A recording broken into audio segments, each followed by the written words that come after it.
جائے کہ ہمیں قتل کر کے گھر میں دفن کر دیا گیا ہے۔ محلے والوں کی طرف سے ہماری پراسرار گمشدگی کی رپورٹ تھانے میں درج کرانے پر پولیس نے رسمی کارروائی کر کے مقدمے کی فائل بند کر دی۔ ابھی کچھ دن ہی گزرے تھے کہ ان آوارہ لڑکوں نے گھر پر قبضہ کرنے کی غرض سے گھر میں آنا شروع کر دیا۔ ان کا گھر پر قبضہ کر کے عیاشی کرنے کا پروگرام تھا۔ ہماری آتمائیں ان کا کچھ بگاڑ نہیں سکتی تھیں، چونکہ ہمیں ہماری رسومات کیے بغیر دفن کیا گیا تھا، اس لیے ہماری آتمائیں بھٹک رہی تھیں۔ ہم ماں بیٹی ان کے ظلم کا شکار ہوئی تھیں، اس لیے یہ کس طرح برداشت کرتیں کہ وہ ہمارے ہی گھر میں عیاشی کریں۔ اس لیے ہم نے انہیں ڈرانا شروع کر دیا۔ وہ گھبرا گئے اور پھر ادھر کا رخ نہیں کیا۔ کیا خالی گھر دیکھ کر پڑوسیوں نے اس پر قبضہ کر لیا؟ انہیں بھی ہم نے تنگ کیا، اس لیے انہوں نے گھر پر اپنا قبضہ برقرار رکھنے کے لیے گھر کو کرائے پر دینا شروع کر دیا۔ ہر کرایہ دار اس گھر کو آسیب زدہ سمجھ کر بھاگنے لگا۔ پھر ایک دن آیا کہ کوئی بھی کرایہ دار اس گھر میں آنے کو تیار نہیں ہوتا تھا۔ تم جو چاہتے تھے وہ مقصد پورا ہو گیا تھا۔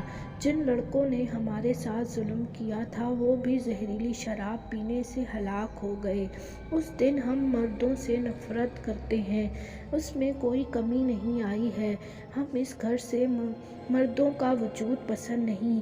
تمہارے آنے سے ہم نے یہی سوچا تھا کہ تم بھی آسیبی چکر سمجھ کر گھر سے بھاگ جاؤ گے، مگر ایسا لگتا ہے کہ تمہیں آسیب پر یقین نہیں یا آسیب سے ڈرتے نہیں ہو۔ تم نے ٹھیک ہی کہا ہے کہ مجھے واقعی آسیب پر یقین نہیں تھا، لیکن اس گھر میں آنے کے بعد یقین آ گیا ہے کہ دنیا میں آسیب کا وجود ہے۔ میں نے کہا تم پھر یہاں سے بھاگتے کیوں نہیں؟ وہ بولی، مجھے کرائے کا کوئی مکان نہیں مل رہا ہے، اس لیے میں یہاں رہنے پر مجبور ہوں۔ تمہیں اس گھر سے جانا ہوگا ورنہ… یہ کہتے کہتے وہ رک گئی۔ ورنہ کیا؟ میں نے مسکراتے ہوئے اس کی طرف دیکھا۔ تم میرا کچھ نہیں بگاڑ سکتی، اس کا تم نے خود اعتراف بھی کر لیا ہے۔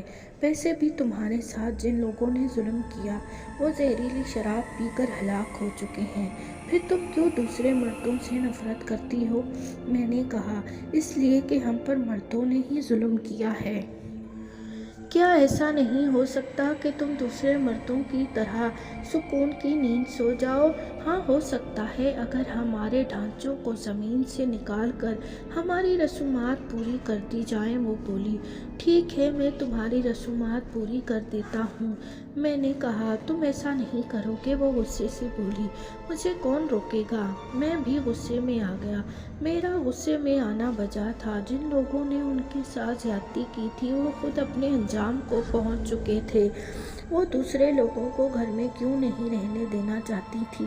دوسروں نے ان کا کیا بگاڑا تھا؟ میرا بھی کچھ پتہ نہیں تھا کہ میں اس گاؤں میں کب تک رہوں، اور اس کرائے کے مکان سے اچھا مکان کہاں مل سکتا تھا۔ ان دونوں ماں بیٹی کو سکون کی نیند سلانا ضروری ہو گیا تھا۔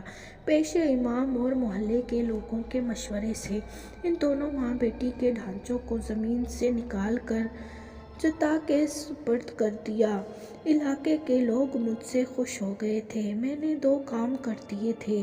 پہلا کام ان دونوں ماں بیٹی کی پراسرار گمشدگی کا راز سے پردہ اٹھا دیا تھا، اور دوسرا کام اس گھر سے آسیب کا خاتمہ کر دیا تھا۔ میں بھی خوش و مطمئن تھا کہ میں نے جو کام کیا ہے اس کے نتیجے میں اس مکان میں سکون کے ساتھ رہ سکوں گا جب تک میرا تبادلہ شہر میں نہیں ہو جاتا۔ مجھے کوئی دوسرا کرائے کا مکان ڈھونڈنے کی ضرورت نہیں رہی۔